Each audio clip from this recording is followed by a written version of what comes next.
Dukung channel Wadah Cerita dengan memberikan like dan subscribe, juga nyalakan tombol lonceng supaya bisa mendapatkan update cerita.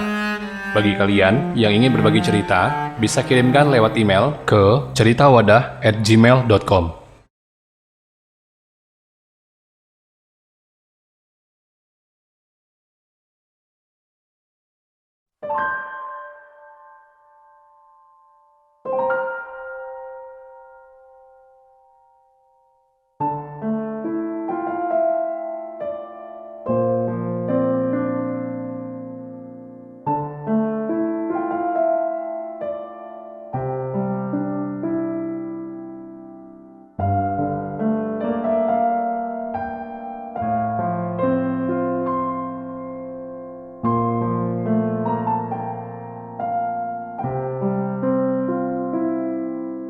Halo teman-teman, sebelumnya saya mau kasih pesan ke kalian.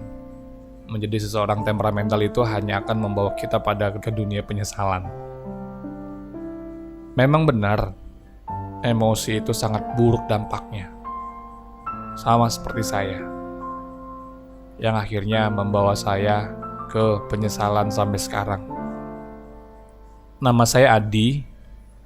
Saya akan bercerita tentang salah satu penyesalan yang ada di hidup saya dan dihantui rasa bersalah, juga tanggung jawab karena hal itu.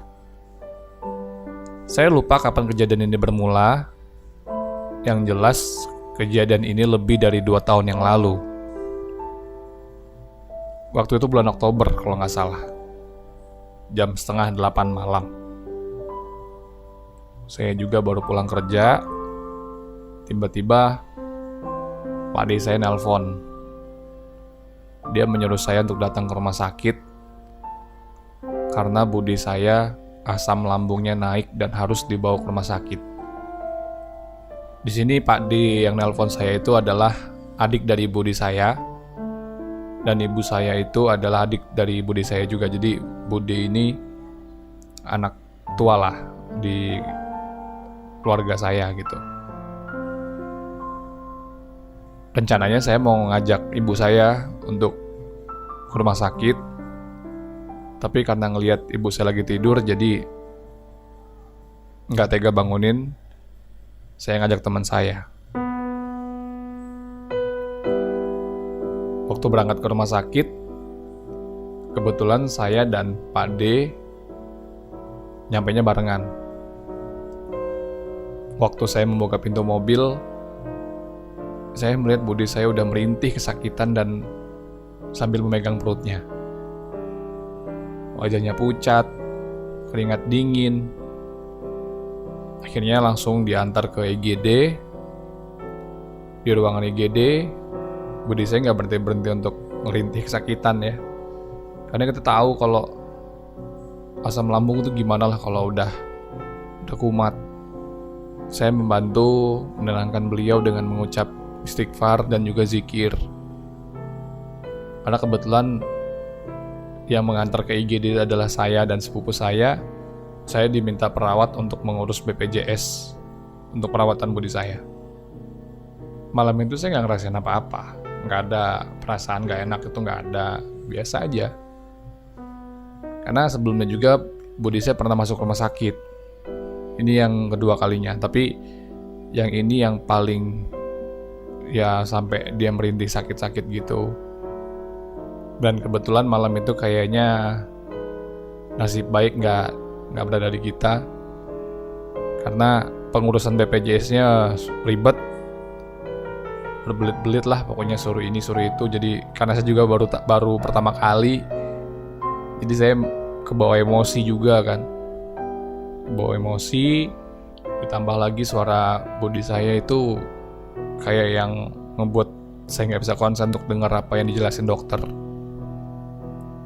Akhirnya setelah menyelesaikan urusan administrasi, Bude saya mendapatkan ruangan untuk perawatan. Tapi lagi-lagi malam itu kayaknya bener-bener malam yang sial ya. Nggak biasa-biasanya pelayanan rumah sakit itu sangat lambat.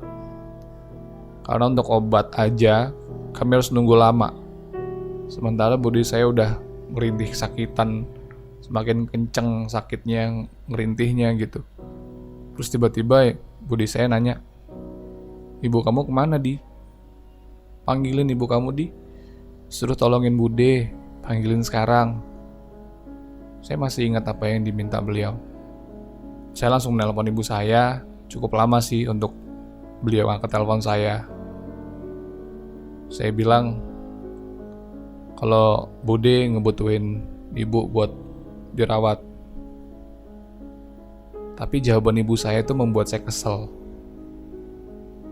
Dia gak mau datang ke rumah sakit malam ini. Dia bilang besok pagi aja. Padahal Bude saya pengen dirawatnya itu sekarang gitu. Ditambah lagi langsung dipatiin lagi teleponnya. Emosi saya langsung, wah, gak karuan ya. Rintihan Budi saya yang tadi yang ngebuat saya sedih jadi ngebuat saya kesel. Budi saya nanya lagi, "Udah ditelepon ibumu, Di? Suruh cepet kesini, Bude udah kesakitan." Dia nanya gitu sambil nyender di tempat tidur. Saya ngejawab dengan nada kesal kalau ibu gak mau kesini malam ini dan besok pagi baru mau kesini. Habis ngedenger itu Budi saya seperti nambah sakit lagi gitu di perutnya. Di posisi seperti ini emosinya campur aduk. Udah ibu saya yang gak datang, obat yang gak kunjung datang juga. Karena saya gak mau tambah emosi, pikiran saya juga tambah kacau. Akhirnya saya keluar ruangan. Saya tinggalin Budi saya itu yang lagi sakit. Terus minta Pak D saya buat gantian jaga di dalam. Saya gak mau suara rintihan Budi saya itu ngebuat saya tambah marah. Walaupun di luar ruangan juga suara Budi saya itu masih kedengeran. Sampai akhirnya obat dokter baru datang lengkap dengan makanan sama buah-buahan. Saudara-saudara lain juga datang ngejenguk, yang akhirnya ngebuat saya bisa santai sejenak di luar kamar dan ngobrol sama teman saya sebelum akhirnya anterin dia pulang. Malam itu saya ditemanin sepupu saya dan Pak D saya bertiga buat nginep di rumah sakit.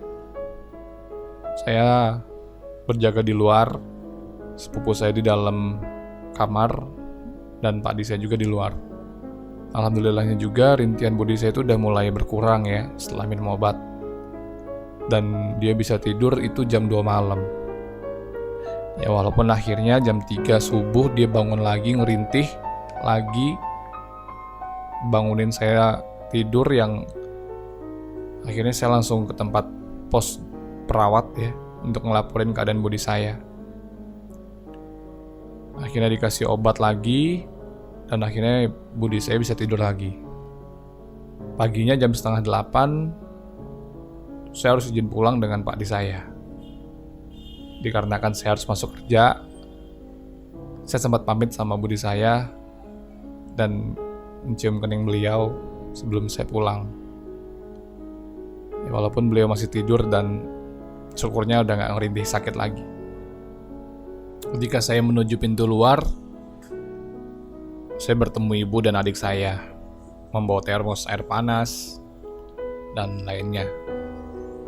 Saya langsung memberitahu lokasi kamar Budi saya dan pamit untuk pulang karena harus bekerja.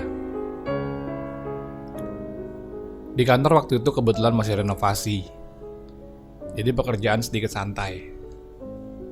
Saya memanfaatkan itu dengan mencari produk-produk herbal yang bisa mengobati asam lambung untuk Budi saya.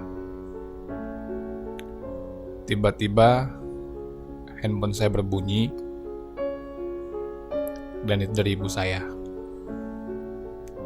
Ketika saya angkat teleponnya, terdengar suara ibu saya. Beliau menangis yang kayak menyambar ke hati saya gitu kalau ini ada hal buruk yang terjadi di sana. "Kamu ke rumah sakit sekarang, Gidi. Budi sudah pulang. Budi sudah gak ada." Hati saya langsung hancur seketika mendengar itu. Emosi saya yang semalam hampir meledak berubah membuat menjadi air mata yang ngaliring deras banget air mata itu.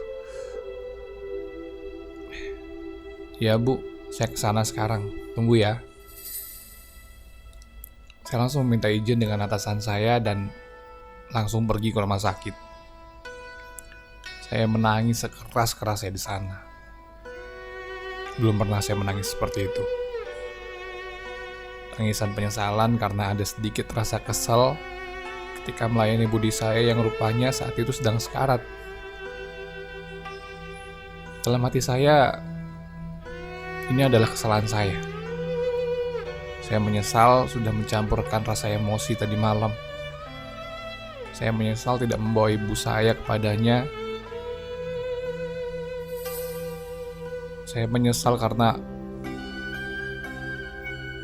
tidak menemani budi saya dengan benar. Sampai sekarang perasaan bersalah itu selalu ada di ingatan dan di hati saya. Walaupun tiap hari saya sudah berdoa meminta sama Allah untuk memberikan tempat yang baik di kuburnya, tapi di lubuk hati saya yang paling dalam perasaan menyesal itu gak akan pernah hilang. Jadi buat teman-teman semua, terutama kepada kedua orang tuanya atau keluarganya, kalau kita diberi kesempatan untuk mengasuh mereka, untuk melayani mereka di saat sehat maupun di saat sakit, itu layanilah dengan sungguh-sungguh. Jangan ada sedikit rasa kesal atau rasa jengkel yang nantinya itu akan membuat kamu jadi menyesal seperti saya sekarang ini. Saya pernah membaca sebuah kutipan, ketika orang tua mengasuhmu, dia sedang menunggu kamu untuk melihat kehidupan baru. Tapi ketika kita mengasuh orang tua kita,